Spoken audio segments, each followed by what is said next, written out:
Yeah, I mean, Zoomers did 1-1 EG, so just based on these results alone, you can kind of see Zoomers and EG seem to be at least relatively on the same level. Maybe with EG taking a slight advantage. I think there was a part where they needed to get used to playing with Kitrak and having Crit play the offlane. It's been a few days of him practicing. I'm sure Crit has been spamming pubs and playing offlane, so there's a pretty good reason they're looking better. But Zoomers also could get stronger, and so could PlusOne. Maybe this is the game that they're gonna absolutely show up. Like I said yesterday, the individual skill for all of the players is incredibly high. They're all really high rated players, so they just need to make it work together. Yeah, we'll see what they're able to accomplish. And I don't know, for EG, it just I don't know, beating Quincy Crew, maybe it puts them back at the top. I know there's been a lot of conversation of who's the top team in NA right now. That's true. Yeah. I know Gods have made a case for Quincy Crew, which I think one series doesn't change rankings. Like I like to say in China, any day of the week, any of these teams can beat each other. It doesn't just change the rankings off one best of 3. Yeah, I agree. I mean, especially because those games were pretty, well, they're pretty crazy. Honestly, most of the games yesterday ended with somebody not having buyback right in front of the base. And there were gold leads in every single direction. Other than like the Zoomer series, every game was pretty even up until like one pivotal turning point. So, I mean, that's why the day went so long. It really seemed evenly matched, and I'm honestly excited. I really hope that happens again today. That was good Dota. That was really good Dota. I wrote down some content ideas from all of the games that we watched, just because they were all so good. There was so much unique stuff happening in them. Yeah, it was a very good day of games. Like, those series were very exciting to watch. Yeah, exactly, Cooper. It was probably one of our most jam-packed days coming up. I think today we've got some good series as well. Like, 4 Zoomers have a back-to-back with Midas and Plasma. Like, Midas is going to be interesting. We said that yesterday that it was going to be interesting with them because, the ping issues potentially, or where they're going to be at, how Peru is on US East. I know, you get a lot of people from Peru on the US East server, so I'm wondering to see if maybe they're okay with playing with that ping. They were yesterday. When they were playing 100 ping, they won that game, and ultimately they ended up losing the second game when they dropped a player who DC'd. Like, hopefully that doesn't happen, and we'll see that series for 4 Zoomers. But Quincy Crew against Business Associates, like, I'm excited for that. Quincy Crew is going to want redemption. Business Associates has been exciting to watch every single time. It's nuts. Yeah, definitely. And for this one, we have pretty standard drafts starting out. Dragon Knight Oracle. Oracle's kind of a new trending hero. Very good against Queen of Pain. You just nullify her dagger spam, which is what makes her so potent in the laning phase. And then we have Witch Doctor, this relatively new meta hero that I think a week ago most people would agree that it's just bad. And now, a week later, we've seen so many teams play with this hero, and it actually looks pretty nice. If you can just get your ult off, it seems like you maledict, you ult, and some tanky guy in the enemy team, like a Dragon Knight, will die in a scenario where in other games they just kind of feel immortal. Yeah. So it really seems to be the answer to a lot of these kind of tanky strength heroes. And Lycan, of course, this is one of the highest win rate heroes right now. It's like 58% win rate in pro level pubs. Just an absolute scourge. Puck as a response to both the Lycan and the Queen of Pain. That coil lasting such a long duration, as well as the follow-up silence, gives you plenty of disable for both of these ones. The Earthshaker, which has been a very popular hero so far, and that brings the Earthshaker in with Clockwork, so... Yep. I mean, it could be Clock 3, could be Earthshaker 3. I like the Witch Doctor, like you said, and I also love the, Witch Doctor's ulti. We've been talking about how it's such a low cooldown. Like, he's a hero that hits 6, and I feel like just throw your ulti. You have an opportunity, maybe you get the kill, maybe you don't, but it's such a low cooldown, like, why not? Yep. I totally agree.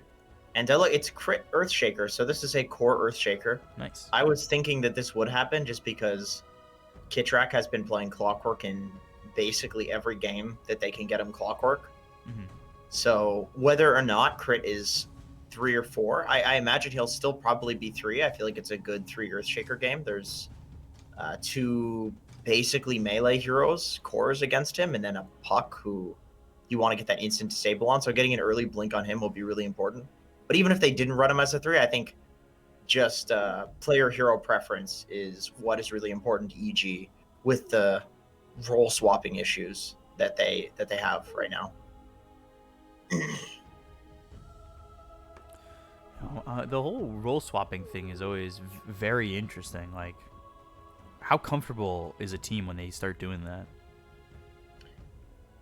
Pretty uncomfortable, I would say, to start. It's a pretty big disadvantage. But with that being said, you know, it doesn't really take too many games to get used to it. You just really have to like suffer through some losses, maybe get an idea of like what heroes you want to play in your particular role that you're swapping to. You're just kind of like you know, finding your formula, you know, finding your groove. I've never seen that Earthshaker taunt. That's a cool one. Man, these screens are so silly. I really do like them. I think it's real fun to watch. It's a little bit of personality, you know, especially if a team can coordinate Prepare for battle. Yeah. No, man, Valve, you know, some things with the battle pass, maybe there's a little bit of, they rehash some ideas and maybe a little bit of greed in there and trying to get a lot of money or whatever. And a lot of, you know, Reddit pretty unhappy with some of the battle pass components. But with that being said, I think Valve, they can be very innovative with a lot of their new features. I think the loading screen thing in general, like when they first added that, the versus screen, Yeah. I always felt like that was so cool. I mean, it's come a long way. Remember when it was like 2D and it would just show up on the screen? Back That's like in versus the old Source. That's a health plan. With the drums and everything. Yeah, that was cool. That was cool.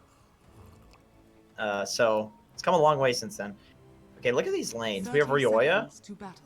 playing the co-op top, and Arturo, our boy, is on the dog mid Hasn't moved from base yet. against Puck. Yeah, he's doing the old wolf fountain strat, where you just sit in the base and use that fountain mana to constantly send out wolves for scouting, and now he's going to have a couple of them for the starting laning The phase. battle begins. So yeah, this is the thing. Can RTZ live up to what we saw yesterday? Not that he needs to. I think this is more of a, if I were to say something about this series, I think it's a little bit of a more loose series for EG. Not that you can completely underestimate your opponent, but I feel like maybe they feel like they're the very superior team here and might play it a little bit more like fast and loose. Not I think as that's- stressful. I think so. I think that's pretty accurate. Arteezy tends to be the type of player that does these crazy mechanics and stuff when his back is against the wall. Or like his team's back is against the wall. You know, like, getting a double chrono, picking up a divine rapier. We saw a good amount of divine rapiers in the last few days, which is always a good time. So many rapiers, man. So many rapiers. And the most upsetting thing right now is just the fact that Rioya doesn't have the Arcana. That's true. Only a 107 level battle pass. Come on. I don't want to dox him or anything, but I don't know what he's doing. He can afford it. Say that much. Just This guy's got some cosmetics, expensive cosmetics.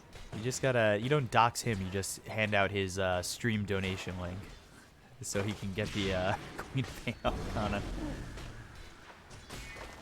God. And Jano, I think of all the players on Team Plus right now, Jano and Ched definitely impressed me yesterday. But Jano and Wij now locked up with the cogs, and you see Rioya, who does have the Shadow Strike to throw, but it's the Battery Assault that gets first blood. And almost very casual about walking up and getting those cogs down. Hard to lane as 2 melee heroes versus a Queen of Pain and Clockwork. You know, this just really seems like a hard matchup. Both games, or honestly, all of the games that we saw from +One, they seem to be drafting these really losing lanes in the off lane. And that's And, like where hurts- you it hurts. really need to kind of figure it out, because there are players, especially in the NA region, where we see so many heroes that are so many players that are so good in the laning phase that will take advantage of your poor laning abilities. I guess that's like a thing everywhere, but like it's one of the things that I find that like if you see like a or even in this case like an Arteezy up against Ched, like you allow him to get out of the gate quickly, like he's gonna make you pay. Again in this lane. Yeah. Maybe I don't know. I'm trying to phrase that correctly. Like, if you allow someone like Arteezy to have a good start, like he's not gonna fall off. No, they'll pop off. They'll Yeah. pop off at this level. Yeah, you look at this again. Jano, he's just dead. Kitrak is on it, and is just going heavy into the battery assault. You know, he's not going to take Rocket Flare, it seems like it. And again, it's a double melee lane against these heroes that's really putting them on the struggle. This is the matchup that EG wanted. Like you have to choose between which bot on fly, but I don't know. Level 2 Nyx doesn't do much. When you're playing against this lane, like you have to choose between getting battery assaulted off the creep wave, or standing on the creep wave and just getting right clicked and daggered by Queen of Pain. It's pretty tough up here. I was thinking they would lane the Oracle versus the Queen of Pain, right? You just take off the dagger, but Oracle is bot, but he's playing into nothing that he can purge. So Radiant structure. it's rough. And again, just like that, he gets dove under tower. Ooh. He's missing 3 range creeps. Yeah, and Kitrak will just end his life here. But this is bottom. Crit getting low, but he's got the totem maledict. How far do you want to chase? Good stun from Wish. Okay. That's one back that you're going to get, but you are completely sacrificing Jano, and this is something we saw. Oh, Jano, he lost his career. His game could not be going any worse right now. Man. Level 3 DK walking back to lane. His courier dies. He's died 3 times. They need to do something about this. He's gonna need to take a lane. Maybe from Ched once Ched hits that level 6. This is really a problem for him. But this is a little bit of what we saw. Meanwhile, Wish, he's under the tier 1 tower. He might just be dead again too. Yeah, Kitrak's gonna get this kill. This is not good because they're giving now kills everywhere. And Troll too. Fortune's End keeps him alive, but then they just go on to Schwan. They turn their attention. They go for the Oracle. They get yet another kill. It's a double kill for Kitrak. It's 6-2. And I mean, this is a little bit of what we warned about earlier. You know, it is probably the top team, and not in a mean way, but probably one of the bottom teams in this round robin. I mean, this is a stacked tournament. NA is just, especially with Zoomers, actually being able to compete with the top teams. Like, NA is stacked right now. Yeah, and we spoke about these guys too. Like, it's not like they're bad players. If you take a look at like, they're like top 100. Rankings, Like yeah.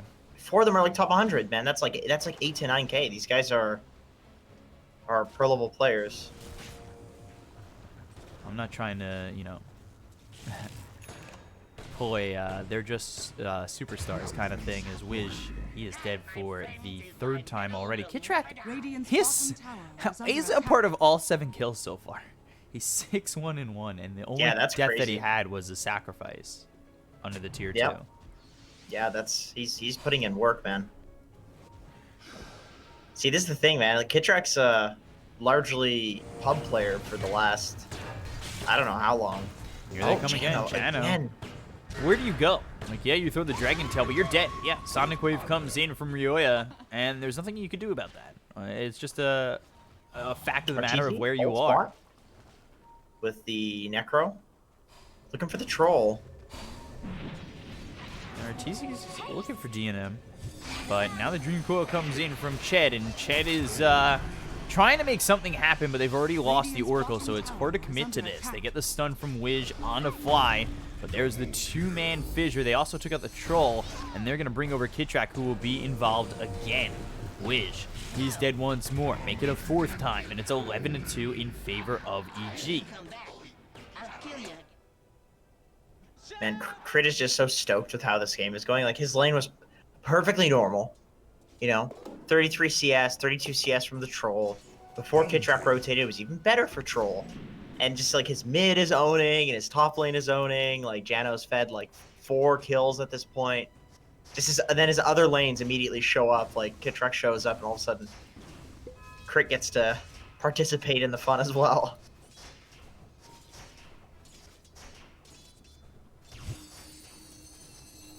And Arteezy, he's just chilling bot. He wants to get the tower. Dire's middle tower is under attack. That was cheeky DNM. I saw that. He doesn't really have much. I'm going to switch it over the net worth. 8 minutes in.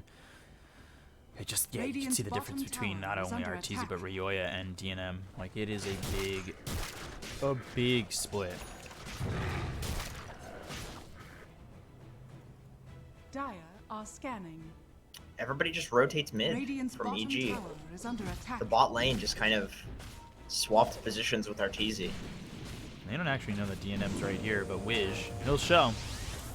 And Radiant's DNM comes over, so now he makes this rotation. He's not level 6. He doesn't have the battle trance. Kitrak, though, gets caught under the tower with Schwan rotating. If they can get a kill on a DNM, that's a big issue for them, as he is continuing to fall behind. They do have Echo Slam available on Crit.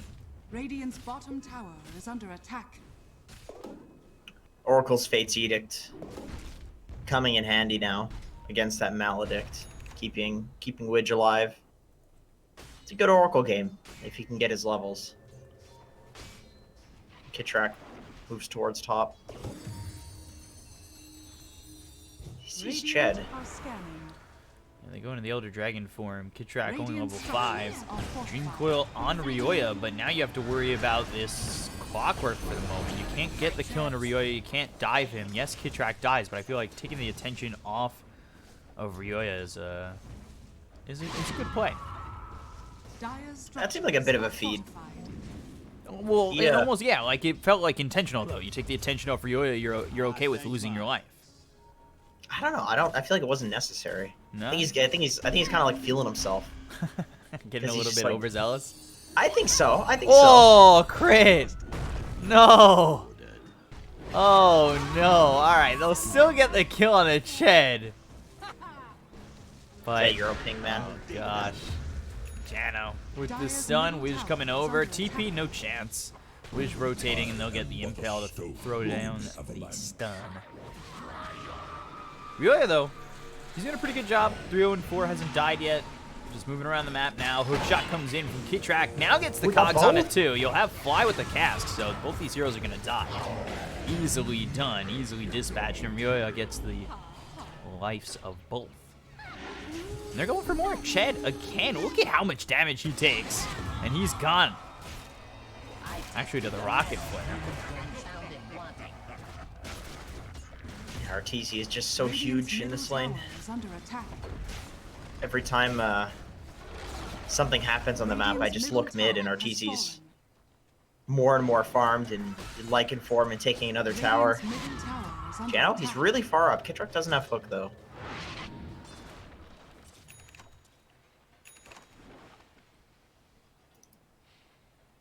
Oh, I always see Kitrak, and I remember, I almost think it was you who told me about him when he was with Animal Planet, which ended up being Iceberg Esports. They get the kill on the fly. Kitrak comes in, but it's 3v1. I'm not certain he wants to stay too close to this. Dire's middle tower is And under they've got the attack. Dragon Tail out on to Ryoya. He made the aggressive blink in. DNM is here. Hookshot comes out, and Ryoya kind of just gives his life up for Kitrak, and Kitrak's still gonna die. He's got the Vendetta shot. He's gonna stay with Kitrak. Is he trying to give this to somebody else? He doesn't have the mana for the follow-up stun, so he'll get the break, he'll keep the vision, and eventually Kitrak will run out of time and space. He'll fall.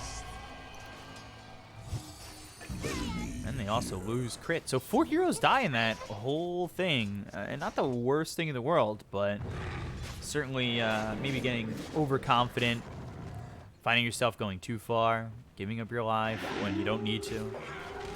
I think so. I think that's largely what's happening here. There's always this balance of whenever you're, stomping or winning a game like this, like how much of the map are you allowed to take before you just start feeding?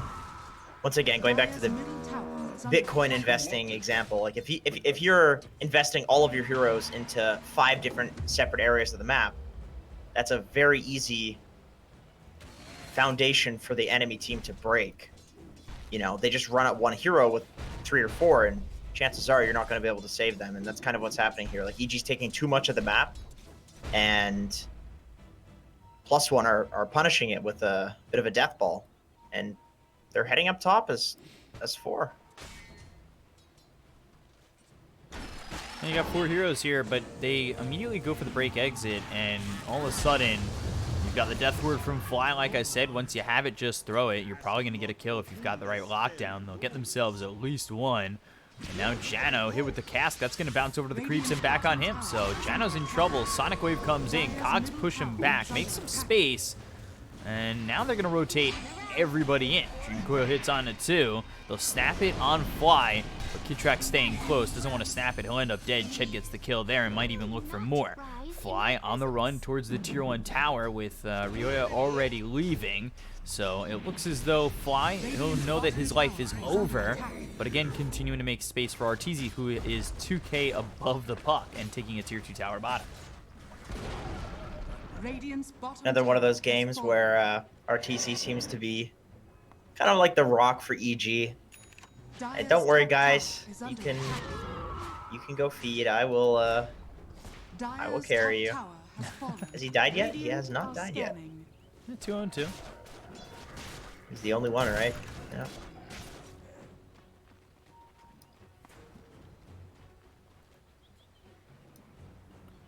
They've got the Vendetta. Oh, Wish. A bit slow on the mark. They have Blink Dagger yet? Yeah, they do. Crit's got his Blink. Let's go and Blink in Boots of Travel. Very greedy, but I think, Ched with the nice blink out there. He was dead on. Crit was on the high ground, waiting to echo him with the blink dagger. Could have been very dangerous for him. I think Crit is choosing to just be really greedy in this game because, once again, they have this huge lead. They're stomping relatively hard. It was a lot better earlier on into the game. But if you get the travels, it's kind of like a Midas, you save gold on all those TPs, and you can always get to your team, farm on the other side of the map. It's pretty nice. So they're going to come over. They'll spot Jano, hook shot through.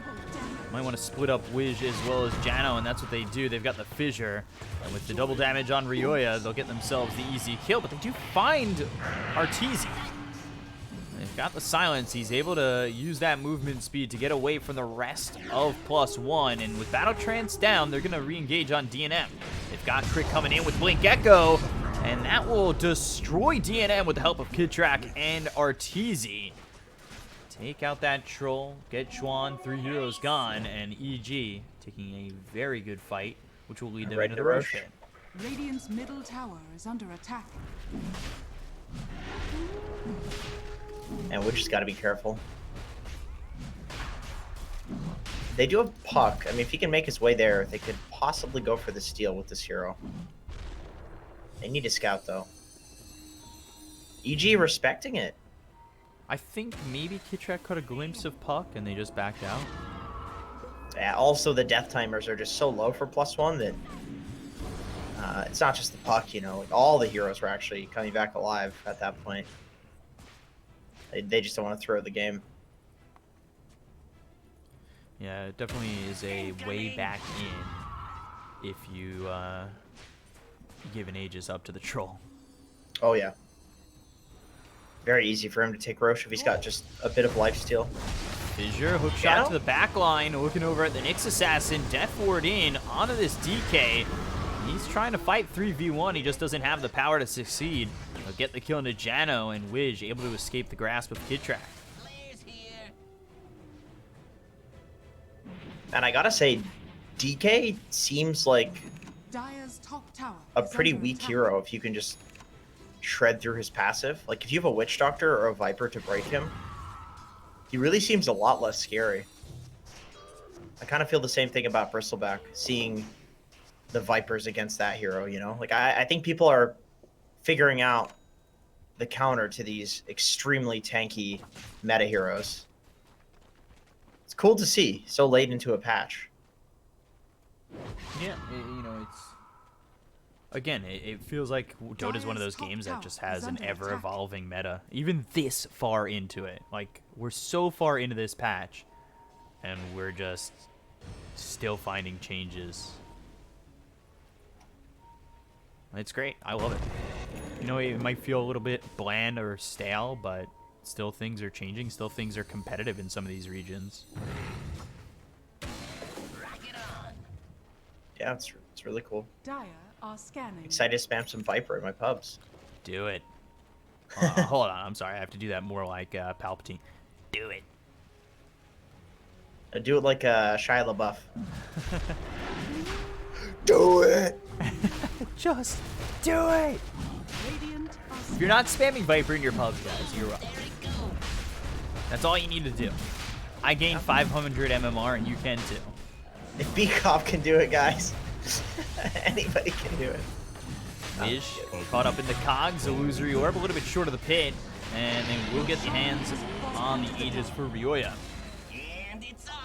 Pops the ult, but kind of over anticipating that +1 would be here. Although it lasts so long that Juan is gonna end up maybe dying. Oh my god! Oh my god! The damage! Yeah, with that AC, man, he just does so Jesus. much. That Got a few was crits nuts. too. How much did he hit for on that first one? 700. It's not easy being an Oracle versus a Lycan. Probably one of the better heroes versus Dire's Oracle. top tower Just is chase him under down in the attack. back line, and man, he's paper. So they grab the outpost top before the 20-minute mark. However, Ryoya nearby might be able to snag it back. Although, maybe not the wisest move going to take that by yourself, knowing that DK is up there as well as Ched. Yeah, you know he wants to, though. He'll try it. Oh, yeah. Oh, yeah, there it is. He might even try to draw Ched Is in. under attack. Recoil comes through. They won't get the outpost, but they will get a Wiz.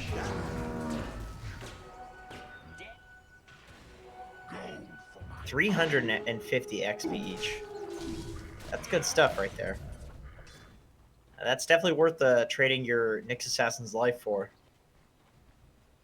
Yeah, to at least get that split.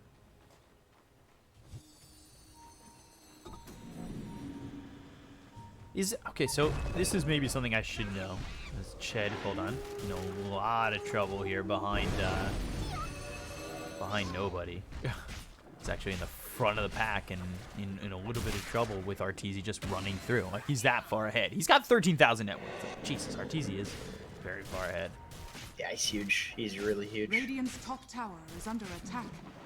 Is he did he get a Dom? Oh no, he got a Sange. Is he getting a Halberd, or is it just casual Sange? I think he's going like Sange Basher or something. I guess he wants a status resist to like break the coil. Radiant's top tower has fallen. Halberd's really good against Troll too. Radiant's middle Disarm him tower with his has ult. fallen. And hook shot on the back lines on the Oracle once again. They've got the Death Ward out. They're going to try to save Jano, but with the Echo Slam, they'll kill off Juan. They'll get Jano. 2 heroes dead. Wiz lands the Impale onto Arteezy back behind the tier 3 tower. Radiant's top tower is And, under well, attack. things end up okay. For EG, of course. Dire's they're bottom cutting all tower 3 is waves under now. attack. Which means DNM, it basically only has one place to farm, and that is EG's Triangle. Very dangerous space. But coincidentally, Radiant's top the tower least is under dangerous attack. place on this map. Radiant's because of how far ahead structures EG are is. fortified. Radiant's top Entire tower time. is under attack. I've had Cooper taking my sleeve and try to pull me out of my chair. He doesn't want me here. He's a Good bad track. boy. has the cogs around Jano, and they'll hit the Maledict. They've got the silence, and they'll grab the kill eventually. Ryoya, though, he needs to back off. He got really low under the tier 2 tower, and Kidtrack survives. Thankfully, with Crit having that fissure to block out the side of Team Plus, or +1, sorry. The cask too. He could have coiled. He could have coiled Kidtrack into the tower, but Radiant's top the cask tower was is bouncing under on Widge, attack. and Ched blinked right Radiant's into it, top tower has unfortunately. fallen. Look at DNM, he's bought, and Crit does the casual, hey, you don't get to farm here, strat. You just run at the guy. Whether or not you kill him, he's got to back off. This is pretty important, because EG has control of the map, so nobody's allowed to farm. Farming is banned. Yeah, farming is banned, Cooper. Don't worry. I'll buy all the wards you need, Coop. The free wards. I will buy the free wards. I am a gracious god. I meant sentries too. Got you on the vision. BKB finished for DNM. 12K net worth lead. Yeah, Wish. I don't know what he can do though. Is the thing. He's out here scouting with. I mean, if he had some Nature's Prophet or Invoker or something, he can maybe make something happen at this point. But even then, they've got to make some sort of move with 2 or 3 people to get anything. I was gonna say, even then he's not level 10, so he doesn't even have the extra impale stun duration. Yeah. Kidtrack? Oh, Kidtrack. Yeah, neutrals do spawn there. That has been a camp for a long time. It's a farming hook, man. Oh gosh. I still got him. I mean, I think he's just making space at this point. But yeah, eventually he'll die. Yeah, I mean, I suppose it's space for Jano to farm. He is Dire's top pushed up tower pretty far, is and so's under Ched. They found But they found DNM. DNM. BKB pop by Ryoya as well as DNM battle trance over to this Witch Doctor Fly. He is one shot from dead, but DNM, he commits to the TP before taking the life of the Witch Doctor. Needed to use that BKB to escape instead of giving up his life. Oh, so close Fissure, to getting Jano. not hitting Jano. Arteezy was there to spot him too.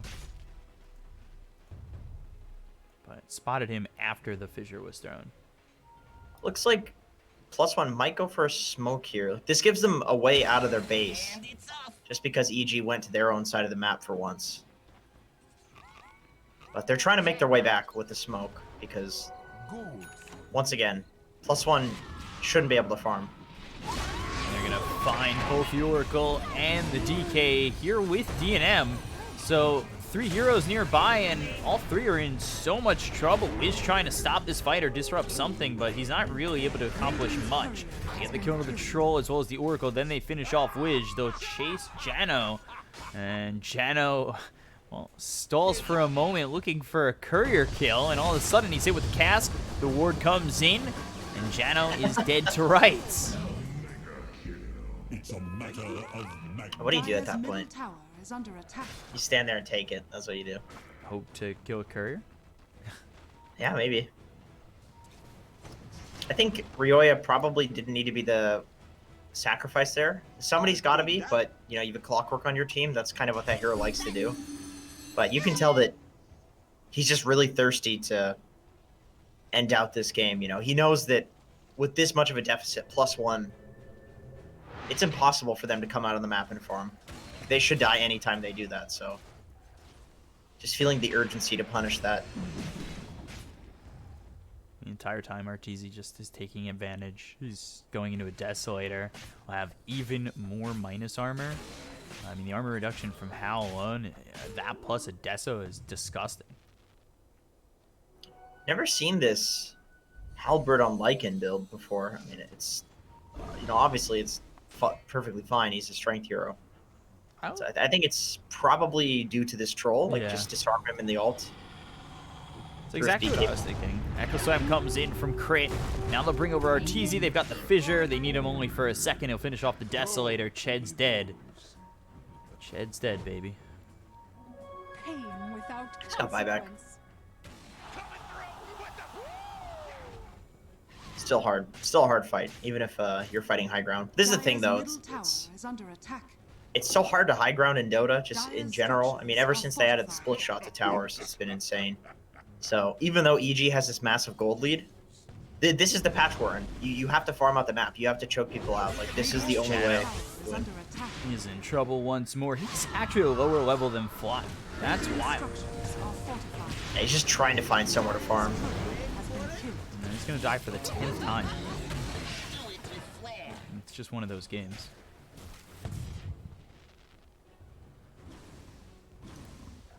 And those 2 pickoffs, that leads to high ground. Yeah.